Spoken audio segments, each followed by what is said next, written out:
The New York Mets have made the first big signing of the offseason. It is a re-signing or an extension, essentially. They have re-signed Edwin Diaz to a 5-year deal worth $102 million. So obviously it's pending a physical, but both Bob Nightingale and Jeff Passan have reported it. 5 years, $102 million. There's a full no trade clause and an option for the 6th year. The biggest deal ever for a closer, for a relief pitcher.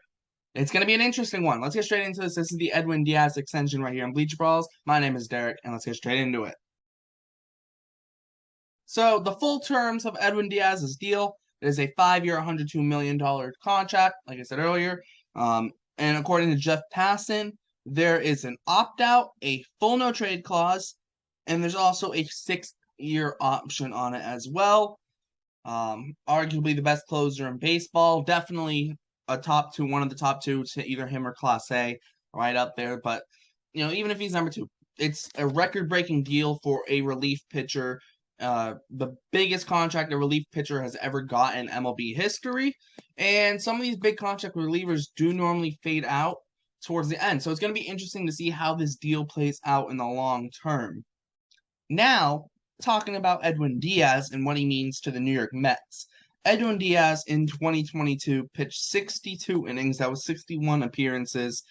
And he had a 131 ERA, a 169 expected ERA, a 0.90 FIP, a 1.04 expected FIP. He had a 3.0 F4, which is WAR on Fangraphs.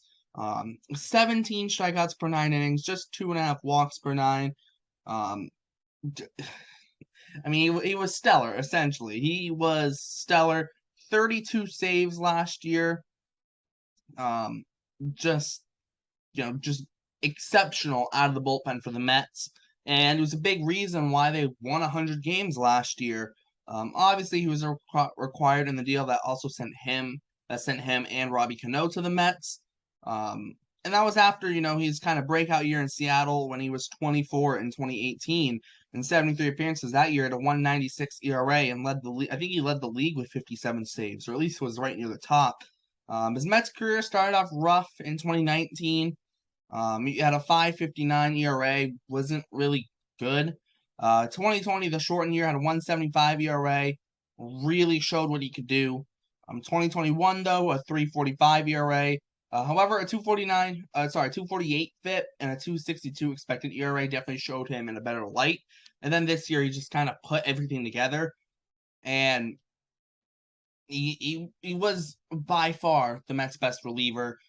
They went to him high leverage. The one thing that was interesting, the Mets, they didn't overwork him, which I would seemingly worked. I mean, he goes out there and 61 appearances, 131 ERA. Like, you're not going to complain about that at all.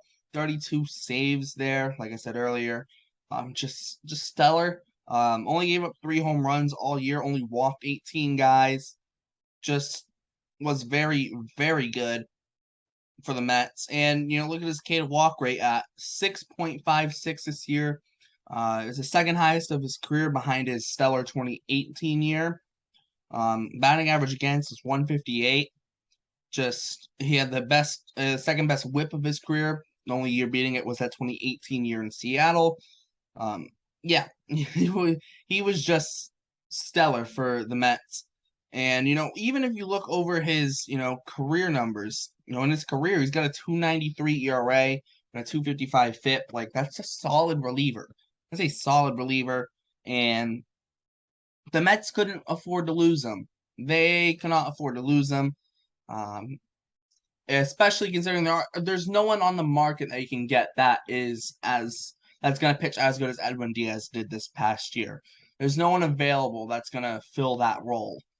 So for the Mets to lock him up, it's big for the Mets. For other teams on the open market, not necessarily their favorite thing, especially teams that might have wanted Edwin Diaz.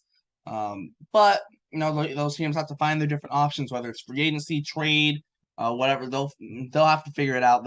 I would expect them to figure it out, and if they don't figure it out, well, tough luck. That's how it goes. But it's definitely very interesting. Now, as we look at this for the Mets, the only worry I would have from a Mets side is the back end of that deal. But they also do have Steve Cohen paying the bills, so I don't think he's going to be that concerned about it. He just wanted to keep his guy there, and it allows the Mets to now move on to other guys. Like a big one's going to be DeGrom. How much money is he going to get? I'm pretty sure Jim Bowden predicted him to get 2 years for $90 million in the Athletic. DeGrom's going to cost a lot of money. Nimmo's going to cost a lot of money as well.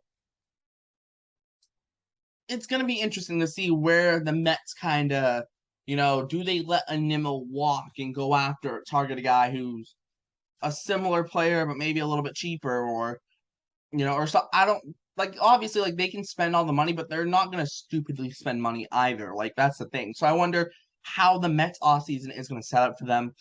But at the end of the day, this deal is really a deal for the Mets. Lock up their guy, get their guy in the back in the bullpen, go focus on guys like DeGrom, Bassett, Nimmo, all those guys, and try and kind of reload and become a better team for 2023, and hopefully for the Mets win that division, because we saw that wild card round.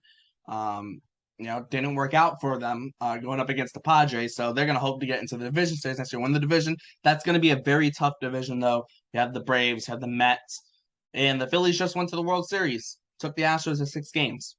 That's going to be a tough division, and if either the Marlins or Nationals can get something together at all, anything at all, as a fourth team in that division, even if they only win like 72, 74 games, like, that's another team that you're going to have to beat. And obviously you're not going to play your division as much in 2023 as everyone has in previous years, but it's still going to matter.